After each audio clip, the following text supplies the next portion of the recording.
everyone. Thank you so much, Dr. Mahdi, for inviting me to be with you today. It is my honor and pleasure, and would like firstly to thank Dr. Mahdi for the efforts doing every night and every week for that very valuable course for every colleague going for it. And would like to know our practice in relation to evidence-based medicine and what can we do to reduce mortality. So all these questions will be answered in very prestigious talk from Dr. Martin. I attended this talk before, and I guarantee you, you will get maximum benefit, especially if you are sitting for any exam. So bear with us for the next 40 minutes or so. It is very important topic and challenging in our practice. Thank you so much, Dr. Ain, for giving us this presentation. It is really very valuable for us. Thank you so much, and please go ahead. Thanks, Amr, and thanks to Dr. Mahdi and yourself for the kind introduction and kind presentation. Amr, just give me some indication you can see that and hear me okay? Yeah, everything's fine, thank you. Brilliant, brilliant. Good evening, everyone. Great to have so many people on board for the webinar this evening, and thanks for your attention. I'm very happy to send this talk on to Dr. Mahdi and Dr. Amr afterwards. So it saves people taking frantic notes. Likewise, as you know, the talk will be recorded and live streamed for access. So if anyone has any follow-up questions, just go on to the Matter website, and my email is available from there. So I've been asked to speak on some evidence-based mortality reducing interventions for ARDS. That's just something I came up with myself really in terms of when you're trying to practice evidence-based medicine in intensive care. It's sometimes a challenging area to look for quality evidence in, but I'll take you through at least my opinion on it over the next 40 minutes or so. I've no relevant disclosures, financial or otherwise. I think it's important to start the talk off by saying I am not a critical care researcher. So my background is as a clinician. I'm not a researcher. I'm very keen to review the literature, and very keen for myself and my colleagues to practice evidence-based medicine. But this is very much a talk by a clinician and for other clinicians who have an interest in that particular area. The structure of the talk is pretty straightforward. Some background to start with, some definitions, a little bit on lung protective ventilation, which will be of no surprise to you, prone positioning, neuromuscular blockade, a series of other interventions, and then just to wrap it up for the last couple of minutes, a look at longer term mortality rates in ARDS. What I'm going to look at specifically is mortality reducing interventions in an ARDS. By way of background, and for those of you who regular practitioners in intensive care, you'll be well aware of ARDS as an entity. Ashbaugh and colleagues in the 1960s in The Lancet described ARDS first as a form of acute diffuse lung injury associated with a high mortality. And you'll see that very nice cartoon on the right-hand side of the screen showing an alveolus normal on the left-hand side and a very injured alveolus during the acute exited phase of ARDS on the right-hand side. But ultimately, if you're not a scientist, if you're a clinician and you're wondering what's going on at an alveolar level, it's really an inflammatory response within the alveolus itself, which looks like pulmonary edema, but it is non-cardiogenic in origin. So this is alveolar fluid, and we'll come to the pathophysiology in a minute, but non-left ventricular failure associated pulmonary edema. Classically, and again, for those of you doing exams, the three phases of ARDS are well described: the so-called exudative phase, proliferative phase, and fibrotic phase. So the exudative phase is probably the best understood and certainly the most relevant in the acute phase in the intensive care unit. And it's characterized by what's called diffuse alveolar damage. And DAD, or diffuse alveolar damage, is a relatively generic term, implying a degree of inflammation, implying a degree of tissue destruction, very much visible on high quality CT imaging. But edema really, again, is the mainstay of the pathophysiology here. After a period of time, usually days, sometimes weeks, it moves through to a proliferative phase where you get a proliferation of type 2 alveolar cells, myofibroblasts, and deposition of collagen at an alveolar level.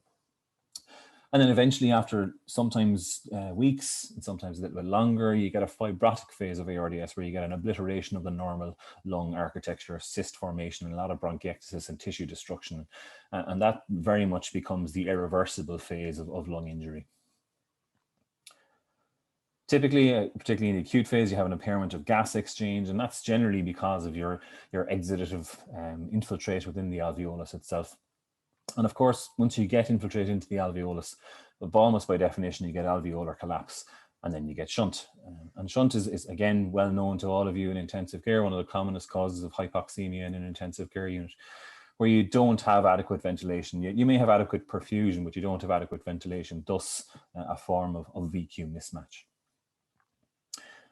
But not only, I mean, ARDS is not limited to the alveolus itself. You do get a release of pro-inflammatory mediators across the capillary membrane, as demonstrated in the cartoon in the last slide. And that very much reflects a systemic component or a biotrauma component to ARDS, where you get an inflammatory response that manifests itself systemically. Unfortunately, our normal neurohumoral mechanisms of hypoxic pulmonary vasoconstriction are impaired in disease, which is exactly when you want them to be not impaired. So in terms of a reduction in shunt, your HPV mechanisms are, when they're not working, unfortunately, are unable to reverse that physiological shunt. And of course, the mainstay then of therapeutic intervention as ARDS became recognized was roughly around the same time as intensive care became an entity internationally after the polio epidemic. But invasive mechanical ventilation then became the therapeutic intervention. And of course, we now know that ventilators, while sometimes life-saving, can in fact be a cause of lung injury themselves. And we'll touch on that a little later on. I don't want to spend too much time talking about definitions, but it does set the scene for the conversation thereafter. But many of you will be aware in the 90s, the American European Consensus Conference came up with some criteria for defining ARDS. And they came up with a time frame, generally 7 days. They came up with an oxygenation problem.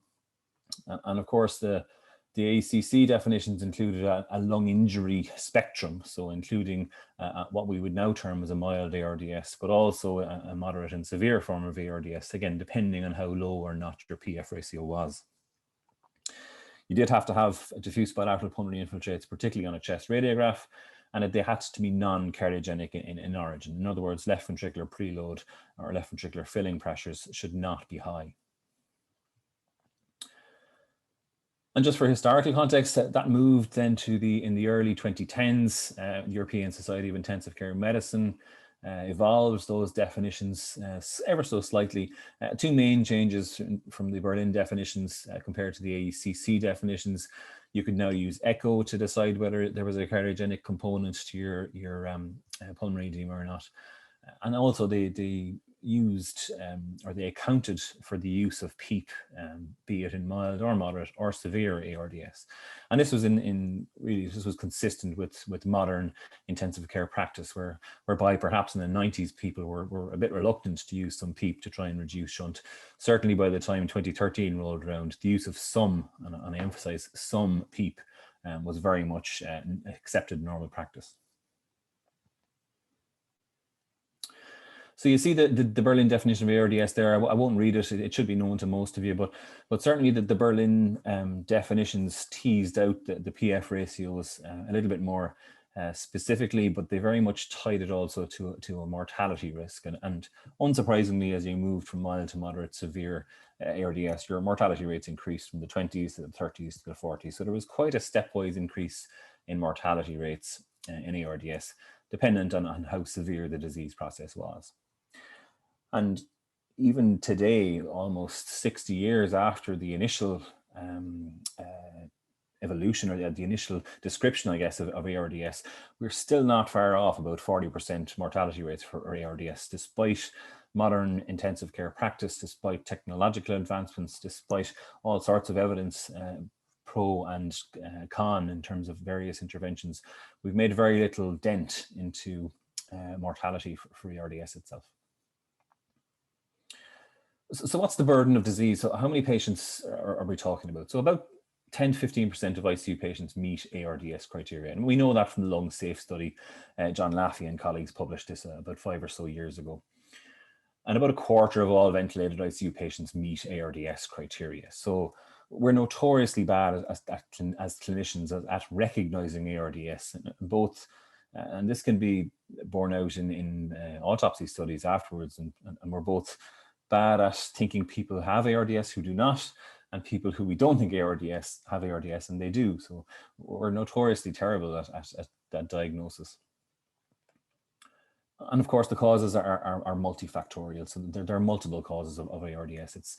Some people would view ARDS as not being a specific disease process in of itself, but again, a spectrum of lung injury, if you like. And I won't go through all the causes. They're well known to everyone here, but the classic causes, of course, being sepsis and aspiration and pneumonia, particularly the community-acquired lower respiratory tract infections. But there are, of course, non-pulmonary or extrapulmonary forms of ARDS as well, like pancreatitis and burns, and others that you can see there. But it is a broad church. So I mentioned earlier that mechanical ventilators can save your life, and they can, but of course the paradox is that life-saving mechanical ventilators can already, or can make already injured lungs actually worse. And you'll see the diagram on the right-hand side of your screen there. That's of mouse lungs from the 1970s. And you'll see as they increase the tidal volumes of those ventilated mouse lungs, you see they become very much more inflamed. And certainly the lungs on the right-hand side are absolutely destroyed. And that's a function of ventilator-induced lung injury. And we tell our medical students and our junior trainees that there's a fourfold manifestation of ventilator-induced lung injury: the volute trauma from alveolar overdistension, the barotrauma from pressure leaks into the pleura, into the mediastinum, into the tissues, and so on. The atelectotrauma, where you get repeated closing and opening of an alveolus itself, and that cyclical closing and opening causes an inflammation within the alveolar wall itself. And biotrauma, as I mentioned, the systemic component, where you get pro-inflammatory mediators which are liberated systemically, causing a form of systemic inflammatory response. And this really doesn't matter. It doesn't really matter which ventilator you use or which type of mechanical ventilation strategy you use. If you do so injuriously, you will damage lungs. And we're all very much aware of the power of these mechanical ventilators to cause injury, be it in the form of barotrauma that you see here with a large pneumothorax on the top and pneumopericardium or pneumomediastinum at the bottom. This is probably one of the most scary looking CTs you'll see. It's a single shot from a CT thorax of a patient who we had in our hospital a couple of years ago. And you can see the black stuff is obviously air, so you can see air not just in the pleurae on both sides, but you can see it in the mediastinum and you can see it in the subcutaneous tissues as well. And this is not that patient, but you can imagine how that would look, where you get a whole host of air in the subcutaneous tissue. Obviously air rises, so you get a whole host of facial edema, inverted commas. And for anyone who hasn't felt that, any junior trainees or medical students watching it, it does feel like snap, crackle and pop of Rice Krispies. It has that very unique texture to it, where it kind of rattles under your fingers, if you like. So what about the evidence? I've spoken for 10 minutes and I've just touched on the evidence in the first slide. So if you accept that ventilators can do damage, and I think that the evidence behind ventilator-induced lung injury is pretty strong, then how do we deploy mechanical ventilators in a protective sense, and how do we do so with an evidence base in mind? So probably Marcello Amato was probably one of the first people to bring this concept through to a good going trial. And you can see in the 1990s in the New England Journal, the first such trial on lung protective ventilation was published. And this, Amato published a single center RCT, which was presumably unblinded because it was his own intensive care unit, relatively small numbers, and tried to compare conventional ventilation with a protective type ventilation. So that classic 12 mils per kilo versus 6 mils per kilo. And did, in fairness, demonstrate a significant reduction in 28-day mortality, but no overall change in hospital mortality. And then followed 3 control trials similarly designed that failed to describe any kind of a benefit, and lots of them had some design issues. But things were moving in the kind of the protective direction, if you like. And of course, the Ards net trial then came in 2000, and this really was a seminal paper in terms of practice change for ARDS. This will be known to most of you, I imagine. A multi-center randomized controlled trial in 10 cities, over 75 intensive care units with almost 1,000 patients. And the traditional 12 mils per kilo tidal volume was used, and they were compared in the control group, or in the study group, to a protective 6 mils per kilo ideal body weight. But actually, if you tease out the paper and have a look at it, it probably was more a study of plateau pressure of less than 50 versus plateau pressure of less than 30. It wasn't targeted to 6 mils per kilo particularly, but more plateau pressures. And sure, there was a reduction in the duration of mechanical ventilation, and you can see the numbers there. And yes, there was a good going, almost a 9% absolute reduction in hospital mortality, and that was statistically significant. Yeah, it's not without its faults, and some criticisms could well be leveled at this study. The lower tidal volume group did receive higher PEEP, so was there an oxygenation benefit to that? As I say, it was more a study of plateau pressure than tidal volume per se, but it was conducted well. There was a well-defined protocol. Auto PEEP seemed not to be a problem. And even today, people still use that PEEP table you see in the ARDS net trial to titrate PEEP to their particular patients. But the main criticism of the Ards net trial is that 12 mils per kilo ideal body weight. And even in the late 1990s, when this trial was recruiting, 12 mils per kilo was certainly at the upper end of what people were using for tidal volume targets in the anesthesia world and in the intensive care world. So it could be argued that there was not such clinical equipoise, i.e. people weren't using 12 mils per kilo as their routine tidal volume. That said, this study, well designed, a single study, but probably practice defining. And yes, lung protective ventilation has had further studies with similar results. And yes, the Cochrane Library has published a meta-analysis of 6 such randomized trials in almost 1,300 patients.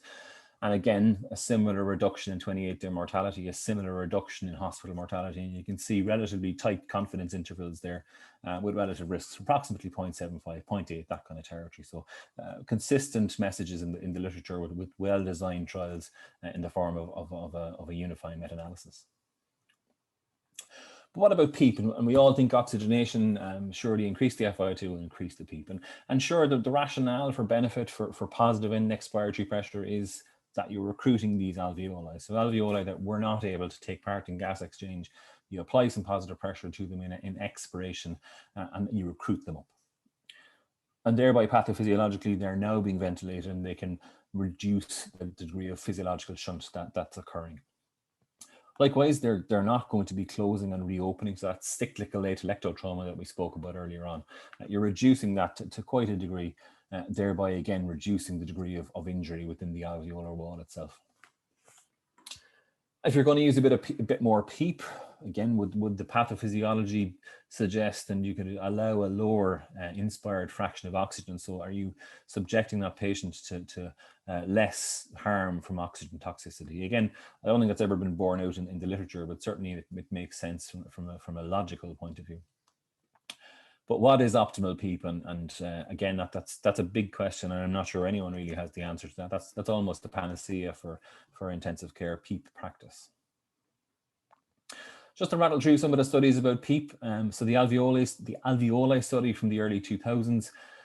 Again, a randomized multi-center trial, about 500 patients, and they compared higher PEEP and lower FiO2 with lower PEEP and high FiO2, and that was a pretty good way of thinking about it. So trying to reduce the confounders, if you like. But unfortunately, the main criticism of that trial was the confounder of tidal volume, because the groups were not well matched in terms of one group having a higher tidal volume than the other. So open to criticism there. But overall, no improvement of survival with higher PEEP. The LOVE trial followed then in 2008, and similar enough, the control group was a 6 mils per kilo. The study group was a 6 mils per kilo. But the difference between the two groups were conventional levels of PEEP in the control group and recruitment maneuvers and higher PEEP in the study group. And they used a well-designed PEEP table to try and tease that out a little bit. and found an improvement in oxygenation, but no difference in mortality, but a signal that there may be less need for rescue interventions like extracorporeal support. The Express trial, also in JAMA in 2008, again higher PEEP versus moderate PEEP. Again, signals here, no improvement in mortality, but certainly some signals to say that there were perhaps more ventilator-free days, more organ failure days with the higher PEEP group. But this study was terminated early due to a lack of bona fide benefit to the higher PEEP group. So I think the jury is somewhat out in terms of higher PEEP versus lower PEEP. But when talking about PEEP, you can't not talk about recruitment as well. And people are very familiar with recruitment in terms of the stepwise Tuxin method of recruitment in the anesthesia world or in the ICU world. But actually, if you look at the evidence for recruitment, it's certainly signals for harm in recent years. So the ART trial in 2017, concern for an increased mortality, and likewise in FARLAP trial in 2019, and there was some Irish contributions to the FARLAP trial. The intervention group was certainly associated with increased cardiovascular events, and that was a very much a concern for harm there. But perhaps there are subgroups of ARDS that might benefit from that so-called open lung approach, where you're looking after that baby lung, or that part of the lung which is normal or non-diseased with ARDS, and perhaps if you could in some way recruit that part of the lung but not subject the rest of the diseased lung to higher inspired pressures. But very hard to study in vivo, and very hard to tease out who those subgroups are. And to keep a theme going, again, in terms of recruitment, what about high frequency oscillatory ventilation? Again, those of you who work in intensive care may have an oscillator in your storeroom that you haven't used in a couple of years. And the reason why you haven't used it is the two articles in front of you here, the Oscar trial and Oscillate trial, both published in the same edition of the New England Journal, one North American, one UK based. Both probably demonstrated an improvement in oxygenation, but Oscar certainly showed no effect in mortality, and in fact the Oscillate trial showed a higher mortality in those groups who were oscillated. Now, having worked in Queen Elizabeth Hospital in Birmingham, zealots for oscillations will tell you that if you work in a centre who knows, quote unquote, knows how to use an oscillator, they don't believe that trial. But I think international practice has certainly moved away from the use of an oscillator. Again, we're talking recruitment here, but what about driving pressure? And for anyone who doesn't know what driving pressure is, it's the difference between plateau pressure and PEEP. So it's the descending pressure, if you like, of the lung. Some people would calculate it with the tidal volume over dynamic compliance, but plateau pressure minus PEEP is probably an easier way to think about it. And this driving pressure, again, develops the baby lung concept further. So that portion of the lung that is non-diseased or non-ARDS, or at least non-severe ARDS. And how do you look after that baby lung without alveolar overdistension particularly? And if you're providing a lot of shear stress to areas of more compliant lung, you're again subjecting it to potentially worse ventilator-induced lung injury, thereby making gas exchange a whole lot worse. And Amato's, Marcelo Amato, again, you'll see the name coming up again and again. He's published a nice paper in New England Journal in 2015. And it's quite a large study from 3,500 patients from 9 previously reported ARDS trials. The statistical analysis is a little bit off the beaten track, shall we say. So the first analysis used a standard kind of risk analysis and multivariate adjustments, and really there wasn't a huge amount to get from that. But on their second analysis, they divided the various groups into quintiles, looking at plateau pressure, PEEP, driving pressure, mortality. And again, some signals that higher driving pressures were associated, particularly with higher mortality. But the first line in that criticism point here is that a secondary reanalysis of a number of RCTs does not equate to an RCT in and of itself. So I think the best we can say about the Amato data is it's probably a signal to damage with an increase in driving pressure, but not as good quality evidence as we would like. Moving now to CO2 control. So logic would state that if you were adopting a lung protective ventilatory strategy with relatively lower tidal volumes and almost certainly relatively lower respiratory rates to try and minimize your inspired pressures, you by definition are going to have a degree of alveolar hypoventilation. If you have alveolar hypoventilation, you're going to have a degree of hypercarbia. But of course, what you're trying to do here is you're trying to balance the effects of that respiratory acidosis against the negative sequelae of it. So there's no consensus on acceptable settings to control that respiratory acidosis, but there are subgroups of patients in whom acidemia is very much not wanted. So you can imagine patients with high intracranial pressure, patients with right heart dysfunction, arrhythmias, very shocked patients. And really there is no perfect answer to that. You're trying to titrate the least worst option based on the patient you have in front of you, balancing ventilator-induced lung injury against those negative effects. But I think on the basis of universal practice, I think most clinicians believe that permissive hypercapnia is acceptable. And some clinicians believe it may in fact be beneficial. And you can see down the bottom of the slide here, a colleague by the name of Mairead Hayes, together with Ger Curley from another Dublin-based hospital and John Laffrey from Galway, have a review from critical care that permissive hypercapnia may in fact be beneficial, particularly for sepsis-induced ARDS. That brings it to extracorporeal CO2 removal. So if we can lung protectively ventilate people and in some way remove CO2 extracorporeally, is that the way forward? And colleagues, Danny McCauley and colleagues from Belfast published, actually they haven't published the REST trial yet, although if any of the audience can find it, I'd be delighted to hear it, because it was presented at Critical Care Reviews in January at the Belfast meeting, but I haven't seen it published anywhere yet.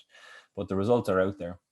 And they looked at, again, patients with ARDS, but they used what's called an ultra low volume protective ventilation. So tidal volumes of about 3 or 4 mils per kilo. And they used an extracorporeal CO2 removal technique. They used the A-lung to try and brush off some CO2.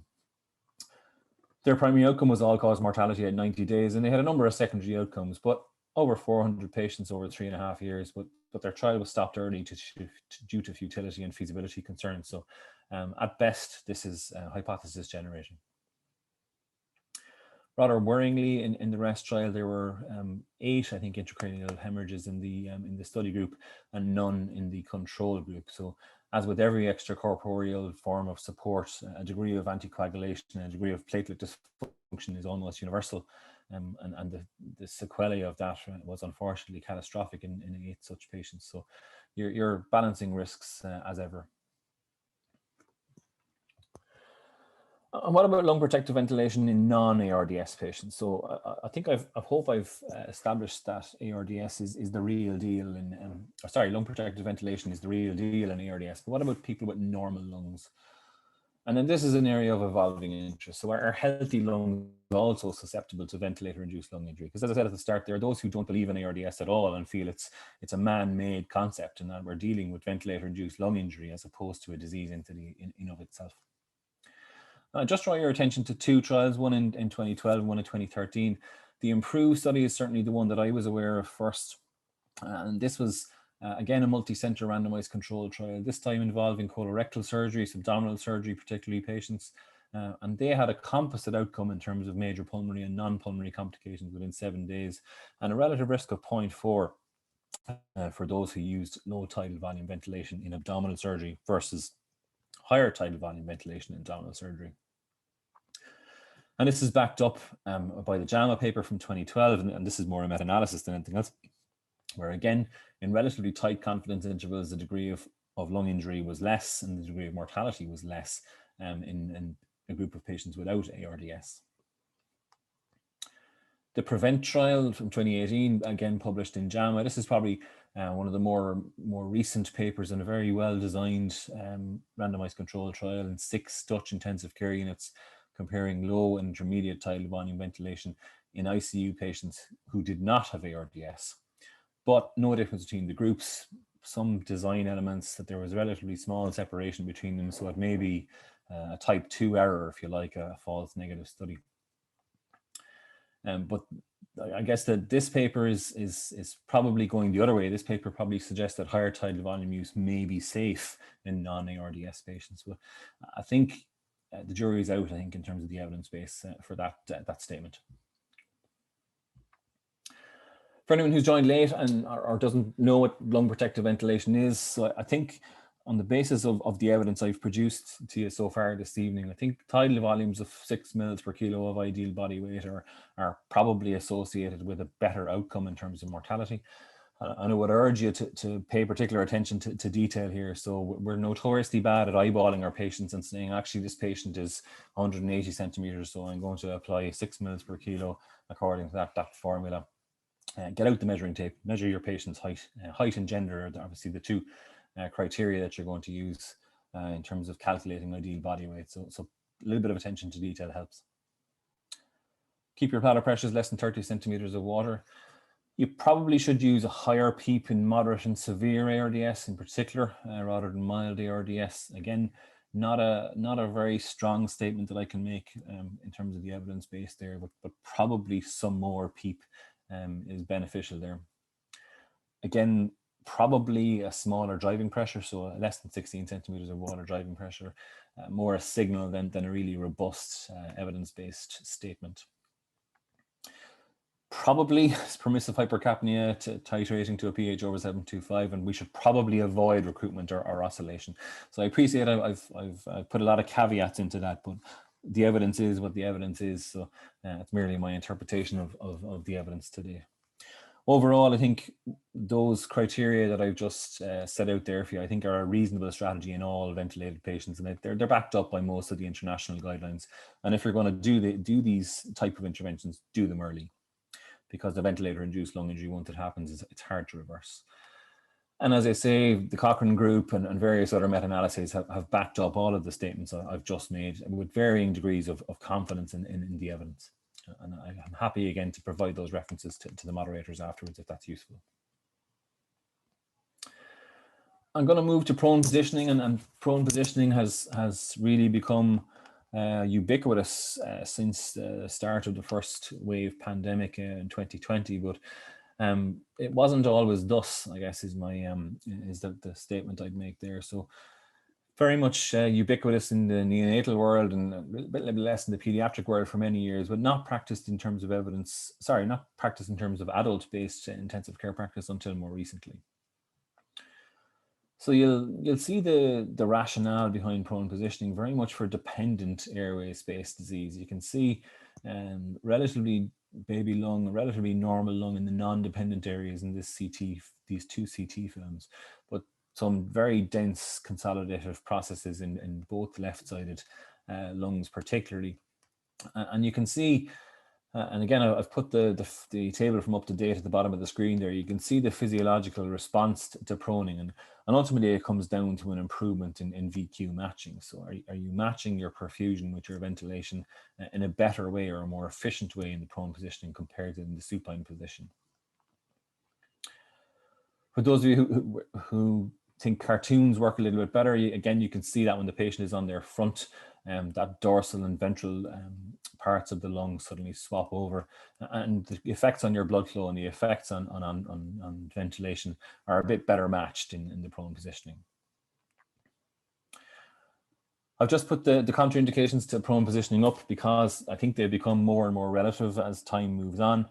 I don't less and less worry about contraindications to prone positioning, even in the very obese patients, less so in the shocked patients, but very much you're balancing a series of risks against each other. If someone's very, very unstable, I think that's fair enough. But the days of not proning people just because you don't fancy doing it or because your quote unquote unit doesn't do it are certainly gone since COVID became particularly prevalent.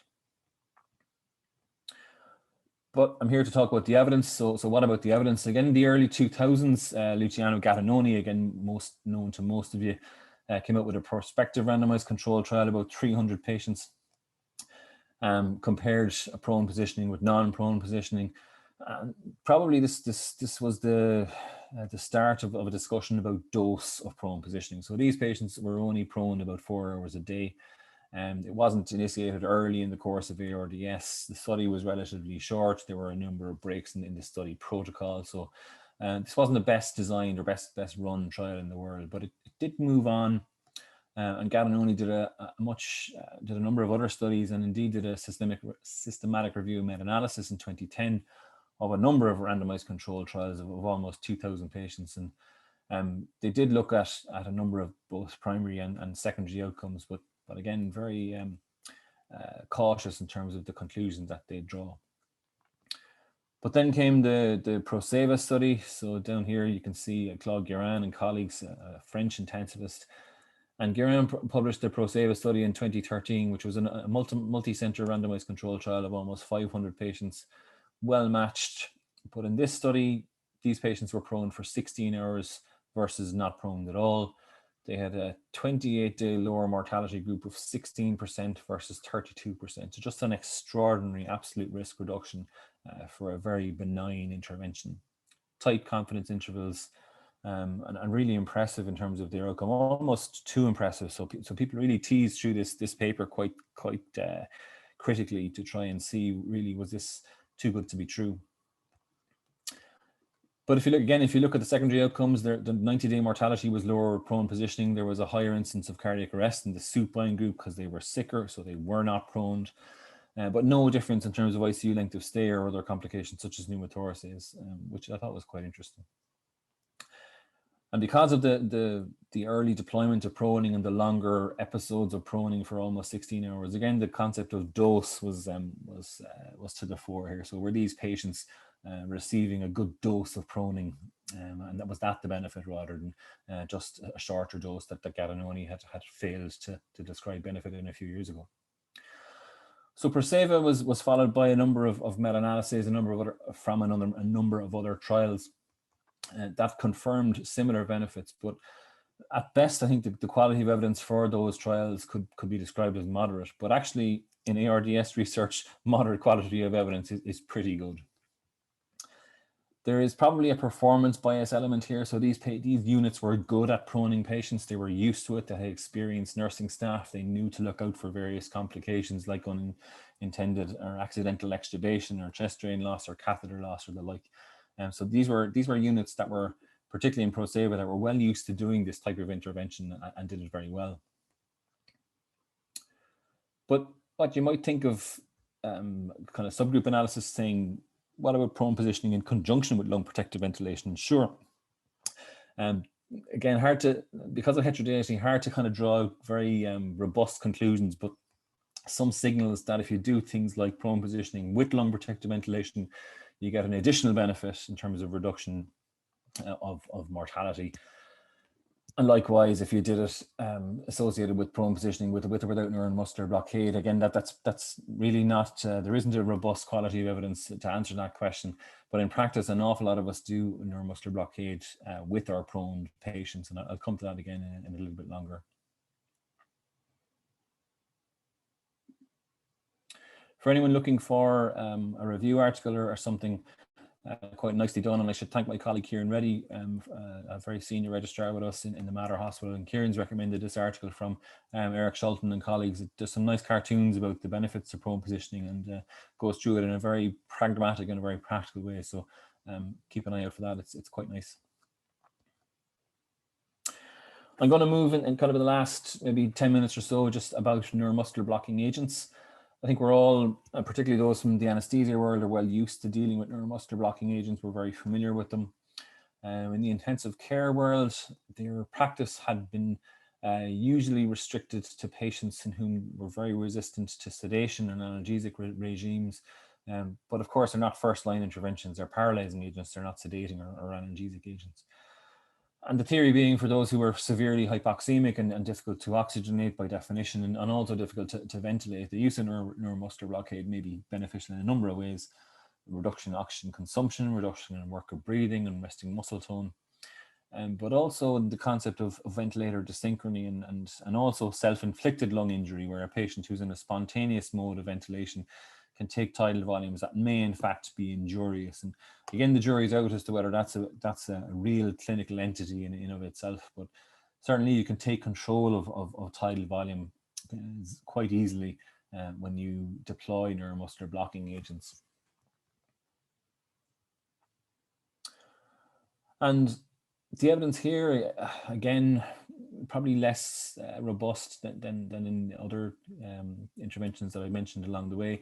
Papazian and colleagues were probably the first to examine it in the early 2000s, and they did notice an improvement in oxygenation, but they had significant adverse events. So things like neuromuscular weakness, polymyopathies, prolonged length of intensive care stay, and while you may recover from your ARDS, if you're paralyzed for weeks and months in hospital because of prolonged requirement for neuromuscular blocking agents, that's a very much a very significant burden in terms of the patient's course and their ability to get out of hospital and get back to work and the like. So important patient-centered outcomes were not really thought of as robustly perhaps as they should. But Papazian went on to perform another randomized control trial, again, this time in France, and 20 intensive care units with 300 patients. And they deployed cisatracurium very early in the course of ARDS for about 48 hours, and did demonstrate a significant difference in mortality when looking at the hazard ratio, which is a type of adjusted mortality rate, if you like. It's not true 90-day mortality. And they came up with a number needed to treat of about 7, so an absolute risk reduction of about 13 or 14%, an impressive enough number, with a suggestion of an increased survival in patients who are more hypoxemic, but no difference in terms of 28-day mortality. So some conflicting reports there. Just in the interest of time, I think I'll probably move on. The Patel group in 2019 again looked at neuromuscular blocking agents, this time in moderate and severe ARDS in patients who were lung protectively ventilated with higher PEEP. No benefit at 6 or 12 months, no difference in terms of hospital mortality rate or ventilator-free days. And this trial was stopped early due to futility. And the European Society of Intensive Care colleagues, again, when assessing the evidence, and I agree with them, they suggest that the early routine use of neuromuscular blocking agents in patients with ARDS of any severity is not supporting their use. However, for patients who require deep sedation for lung protective ventilation or prone positioning, and those who require neuromuscular blockade for SAME, an infusion for 48 hours is a reasonable option. And I have to say, for those who we prone in our unit, we would regularly use neuromuscular blocking agents in that context. So there's a hodgepodge of other interventions or drugs or other things to do that may be beneficial in the ARDS that have been studied over the last 60 years. Steroids come up again and again, an area of interest of mine. The evidence here is so weak, it's so heterogeneous. When do you deploy the steroids? How long do you deploy them for? What dose do you use? Do you use a majority protocol? Do you use a modified majority protocol? There really isn't any loud signal to suggest that they work, nor do they have they certainly don't have a consistent mortality benefit. They may have some impact in terms of reducing the fibrotic phase, so reducing that establishment of irreversible lung disease, but the evidence is really poor. Restrictive fluid strategy, and again, those of you who work in intensive care units, particularly cardiothoracic intensive care units, will know that we tend to run patients dry at the best of times. And again, if you look at the literature here, there's no mortality difference here and no signal for SAME. But there is a signal to suggest that those who have ARDS and have a restrictive fluid strategy may have a reduction in the duration of mechanical ventilation. And that's borne out by a couple of different papers. Inhaled nitric oxide, again, those of you who work in cardiothoracic units will be familiar with the pulmonary vasodilator, inhaled nitric oxide. And sure, it does improve your oxygenation in terms of the evidence, but no mortality difference if you look at it with a keen eye. And there's a whole host of drugs like statins or beta blockers or vitamin C or activated protein C or the like, who have been looking for benefit over many years in ARDS, and certainly no consistent mortality benefit to any of those interventions.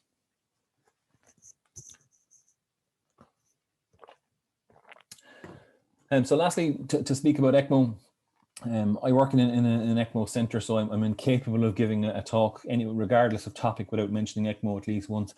There's the two papers that I want, or two studies that I want to discuss in terms of Ecmo and its benefit to ARDS, are the CAESAR trial and the Aeolia trial. So those of you who remember the H1N1 pandemic in 2009-2010 will remember this paper from Giles Peake and colleagues based at Leicester.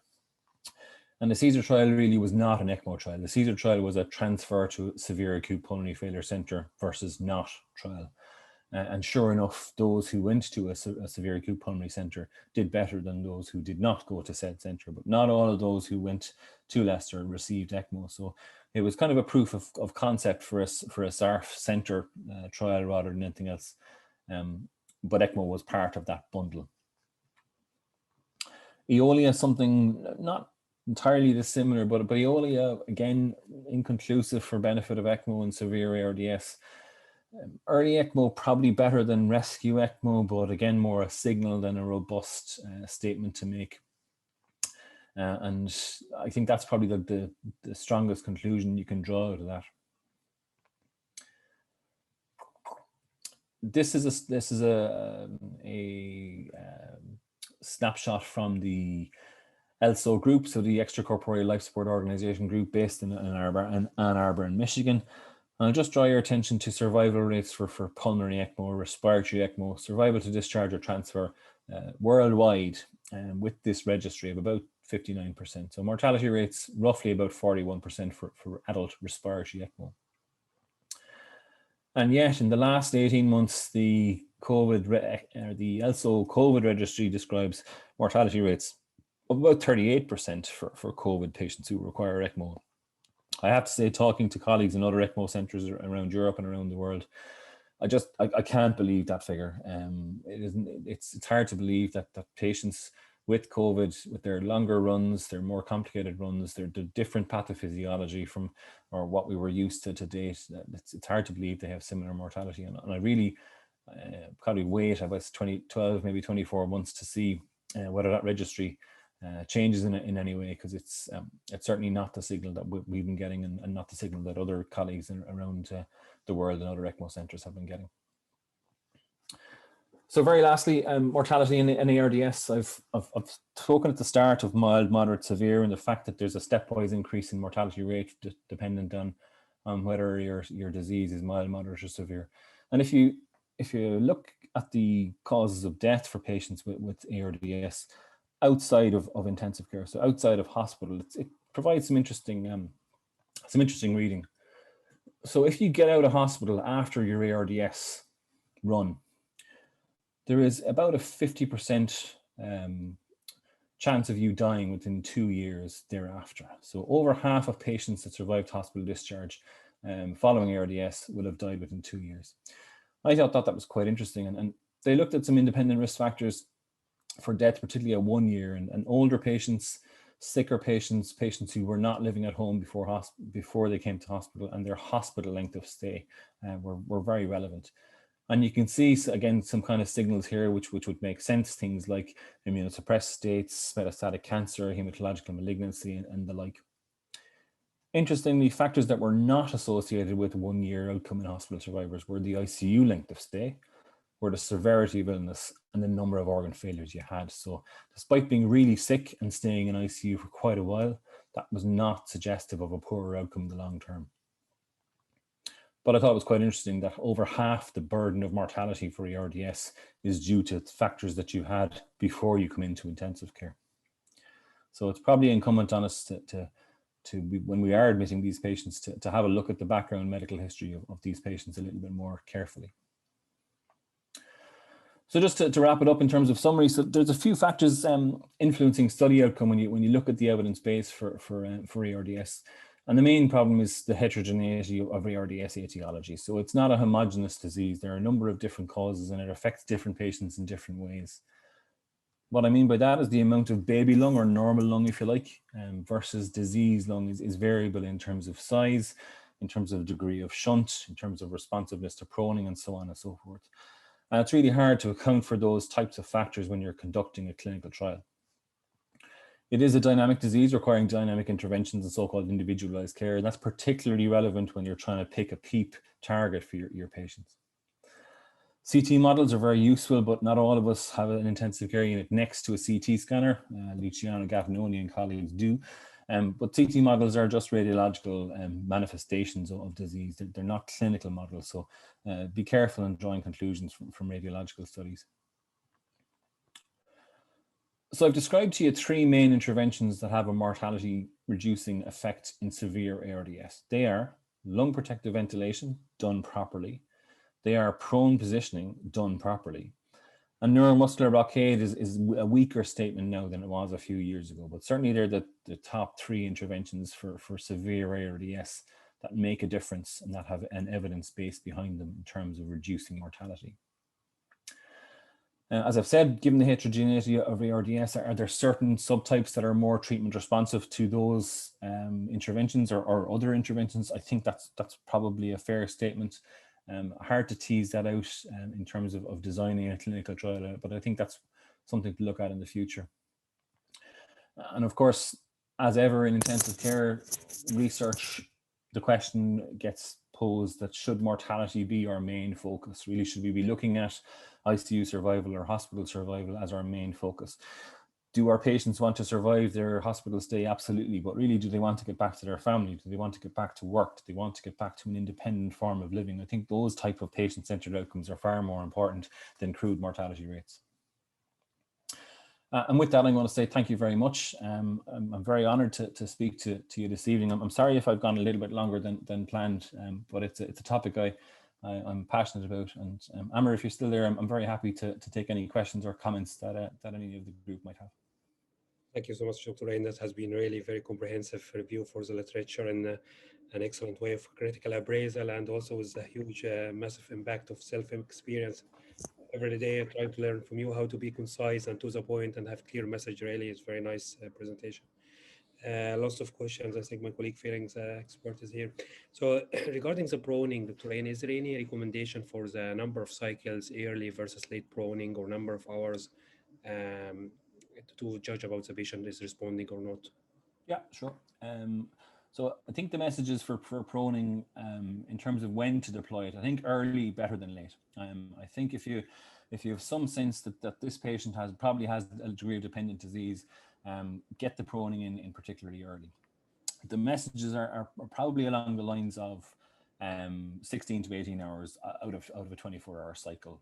So the shorter episodes of proning, you seem not to get as much benefit as you do for the longer periods of proning. And of course, as we all know, having patients on their front for prolonged periods, you get issues in terms of facial edema, you get a lot of ulceration in the chin and chest. It can be very challenging from a nursing burden point of view. These patients can be quite obese. So it's not without its downsides.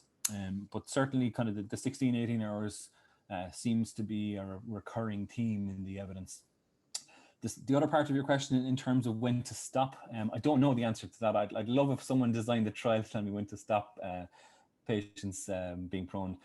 And I think you and I both know, Amr, once, particularly in COVID, once you saw someone ventilated and prone for maybe 7-10 days, you often saw that reduction response to proning.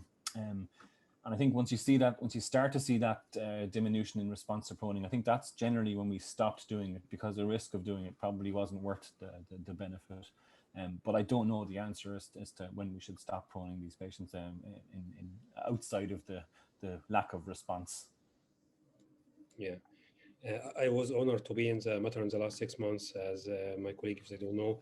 And the practice I have seen here is just stopping the muscle relaxant when the patient is turning supine. That's really very helpful to shorten the duration of muscle relaxant. And also, I haven't seen that much spontaneous breathing trial in ventilation to try to please the patient to breathe as soon as possible. That's really, I was impressed with this practice here in the matter. Dr. Mohammed Sulaiman is asking about the role of lung transplant in ARDS patient. Yeah, we get this question more often than you'd think. I guess it's very rare and very small and very niche, I think is the very short answer to that. Particularly, I think that's become relevant now because there's been a couple of case reports out of Vienna and out of Chicago in the context of COVID patients requiring lung transplantation. But I can't tell you how niche and how rare and difficult those cases are, and they're inevitably very, very young patients. They inevitably have single organ failure. They're inevitably awake, mobilizing, potentially on extracorporeal support. But you're gonna have to convince a transplant surgeon that this patient is gonna do well versus, for example, a cystic 20-year-old at home, given the fact that donor lungs are obviously such a scarce resource. Very, very niche practice. I guess that's probably the best way I can put it. What do you think yourself, Anna? You've obviously thought about it. I think the same. It's really very difficult, and it's the workup for the transplant process is just huge. It's not that easy, and the patient's already in sick situation. So I'm not sure really about how they fit for transplant surgery. You need to be so robust and so well, and I mean an awful lot of patients on our transplant list have pulmonary rehabilitation programs, have optimization of nutrition and dietetics, and psychology is so important. And to just be bumped into a transplant process without any of that, particularly when you have patients who could do better with a very scarce resource, I think that's a very difficult conversation to have with a family. And of course, families are grasping for straws and are looking for a miracle, and a lung transplant would seem like a miracle. But I think you and I, we've had this conversation with a few families over the last 18 months, and I think once you try and get their head around to the fact that their loved one is just too sick, has too many organ failures, and probably wouldn't survive a lung transplant operation, never mind be able to engage in rehabilitation afterwards, I think eventually families come around. Thank you so much. Thank you. Dr. Ain, regarding the use of steroid, I know you came across the evidence, but in case my colleagues, I know the attendees are from different countries, if in case they decided to go for steroids, do you advise them any recommended dose and duration? I know it is a bit of a lot. Yeah. God, yeah, I could speak for an hour on steroids, but I've taken 57 minutes already, which is most unlike me, as you know, Amber. I suppose I'd separate out COVID ARDS and Ecmo. So I think the recovery trial was a well-run trial, and I think everyone is used to using the 6 milligrams of dexamethasone once a day for COVID now. And oftentimes these patients have already received their steroids before they come to our attention in intensive care, or else they've been vaccinated or the like. I suppose where I'm coming from is particularly working in an Ecmo center for someone who has ARDS, who's been on Ecmo for 2, 3, 4 weeks, who's got very little evidence of lung recovery, and whom you're really worried about that evolving fibrotic phase of ARDS. And certainly I know from colleagues in the UK, particularly Dr. Ledo in the Royal Brompton Hospital in London, and their relationship with their interstitial lung disease colleagues is quite robust. And I know they and we would use a high dose of methylprednisolone to try and obviate that response. But that is a very niche practice in a very niche patient subgroup, and the evidence is just not there for it. It's a last roll of the dice type stuff, and that has value by all means, but it's not supported by the evidence. So I would caution people against throwing steroids out there for ARDS just willy-nilly. I think it's really not the way to go, and it's not supported by the evidence. If COVID has taught us anything in third wave COVID versus first wave COVID, and again, it remains to be seen why third wave was so different to first wave, but you gotta think that the use of steroids after June 2020 has made some difference to the manifestations of third wave and why it's become so difficult. So I'd caution people against the kind of widespread use of steroids without an evidence base to support it. Thank you so much, Dr. Ain. That's really very beneficial. To all my colleagues attending the webinar today, you have no excuse now to recheck, reevaluate your practice, make sure you are up to date and evidence-based in your practice. It's really helpful, and it will decrease mortality. Dr. Amr, there is another question, if you don't mind, please, in the chat box from Dr. Leonard Cohn. Good evening. When to intubate and how long patient can be kept on BiPAP? Give me that once more, Sad. When to intubate and how long a patient can be kept on BiPAP. If the patient is on BiPAP, when can you intubate him, or when do you decide for intubate? Yeah, sure. You're asking you're asking more about my practice than the evidence. I'm not sure that there's an evidence base to suggest that on day X with a PF ratio of Y that we should intervene. I think we all know the end of bed test is probably more important than anything else. Maybe just to target specifically on non-invasive ventilation, I think the concept of self-induced lung injury has become more accepted in the last kind of maybe 12, 24 months, whereby patients who have a degree of lung injury and are taking rather large tidal volumes, sometimes supported by non-invasive ventilation. I think that concept has become a little more integrated into our practice now. And if we see those types of patients who may be borderline, who are on non-invasive ventilation, who we know are taking large tidal volumes supported by non-invasive, I think we intervene on those patients much earlier now than we did 2 years ago. Amar, I don't know, do you have a comment on that? Yeah, I think we try all the time. What I see in the practice here in the Mater Hospital, we're trying to have a very nice, good window for elective controlled intubation, rather than waiting to the patient to come in the full in the age and the risk of cardiac arrest during intubation will be so high. So as you said, Dr. Ain, probably if the patient is air gasping, air trapping, and the gas exchange is getting worse, patient tiring, I think bedside examination is more important rather than the lab figures.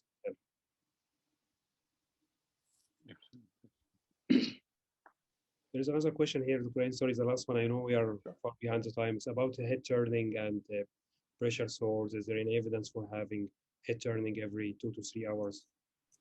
Not that I've seen. I think that tends to be decided on local practice. Certainly in our unit, we do head turns every 4 hours or so. I doubt anyone is going to be motivated enough to do a head turning randomized trial comparing 4-hour head turns with 2-hour head turns. It's really just a question of trying to minimize risk. You know, resting the head on one side for a shorter time. You certainly wouldn't want prolonged pressure on one particular area of the face. It's also quite distressing for families, of course, to come in to see a lot of facial edema, a lot of facial ulceration, but I'm not aware of evidence to support it. There are an awful lot of guidelines around prone positioning, particularly geared towards nursing colleagues. And of course, if one thing COVID has taught us in the last 18 months, it's how to prone patients. And there are units, certainly around Ireland and I know around Europe, who now prone who did not do so 2 years ago. So if despite the fact this has been an awful year and a half, at least there's a silver lining that people can deploy treatments like prone positioning now safely, and they don't need to be transferred to other centres in order to do that. Thank you so much. Thank you for your private time. Really appreciate your time. Thank you so much. Really excellent presentation. Thank you, Amar, and thanks to Dr. Mahadi. Thank you very much. We're really very honored to have you tonight in our mega webinar. It has become very, very interesting and attractive to all candidates to join us, because all of those iconic figures from around the world, they get all expertise to all of you without moving an inch. Dr. Ian, thank you very much. It was always a pleasure to listen to you.